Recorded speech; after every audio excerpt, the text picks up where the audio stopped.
literally got to the point where it's like in our second year, he's like, Adam, I have to give you money. Like, you're not an indentured servant. Like you're not an intern. He wants to write You're it a off. 40-year-old man. Like, Yeah, for sure. you know, like Yeah. I got to give you money. So now like the money's good, but it's the, you know, who you're around. So I work for Jason Strauss. I host one of his pageants here at Wet Republic, right? I have a relationship with Jason. And one of the things that's unique about Jason Strauss, and I'm sure you know about him, is that he is the leader of the company and the life of the party at the same time. Like, you go wherever Jason's table is. Jason's table was table 51 at Marquee. Everyone wanted to be at Jason's table, and he was running the company at the same time. PBD is the same thing. To me, he is the leader of the company and the lead performer at the same time. And the reason why I bring that up is because he was in the 101st Airborne. When you are in the military, it is a constant study of leadership. Good leadership and bad leadership. That's why I make every one of my clients read all of Jocko Willick's books and all of David Goggins' books. David Goggins, at the end, he admits, is like, I pushed these guys too hard. Some of these SEALs didn't like me anymore. We were trying to maintain a level of physical fitness that was causing guys to get joint damage. Like, it was not helpful to what was going on. Whereas what Jocko Willick is like, you need to take responsibility for everything that happens, even when it's not your fault. And I see that with PBD, which is like, and maybe you don't even recognize it, but like, I think his leadership qualities come from the fact that he was 101st. Oh, no doubt. He's constantly talking about that.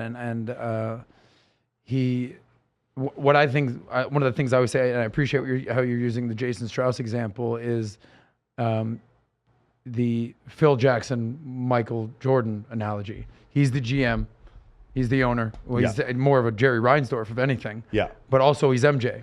And I've seen, and when it comes to business strategy, business planning, he's literally MJ. Like, I sit there and I'm like, holy shit.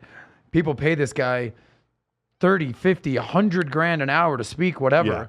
And I mean, just regular people, not on stage. It's way more. One of my sales trainers, one of the guys who trains my sales team, paid him $150,000 just to go speak, just to go talk. No, just to go meet him.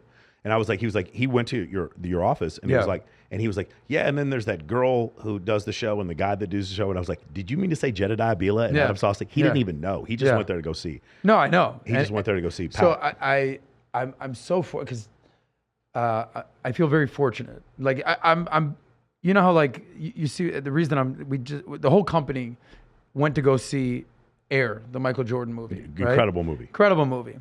And the whole company 2 years ago had to go see The Last Dance, right? So there's a lot of Michael Jordan, Chicago Bulls metaphor, you know, going on there.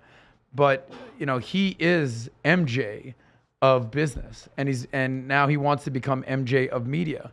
So here I am, right? And I've made some money in my day. You know, the first year that I worked with Valuetainment, he offered me a deal. I was like, I want $1. Like, I'm good. Yeah. Because I see how much people pay this man to be for an hour of his time.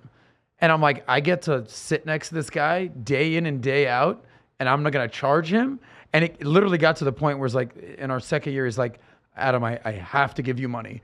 Like, you're not an indentured servant. Like you're not an intern. He wants to write You're it a off. 40-year-old man. Like, Yeah, for sure. you know, like, I got to give you money. So now, like, the money's good, but it's the, you know, who you're around.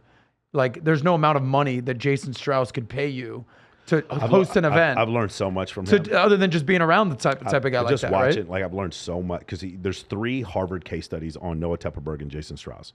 And I've learned so much from watching the way he motivates his people. And some people he's hard on and some people he's not. But, like, there's all these things he has to work around because he's in a place. There's another thing that you have to deal with in nightlife is, as a woke culture progresses, inside of a nightclub is about the least woke that you can get.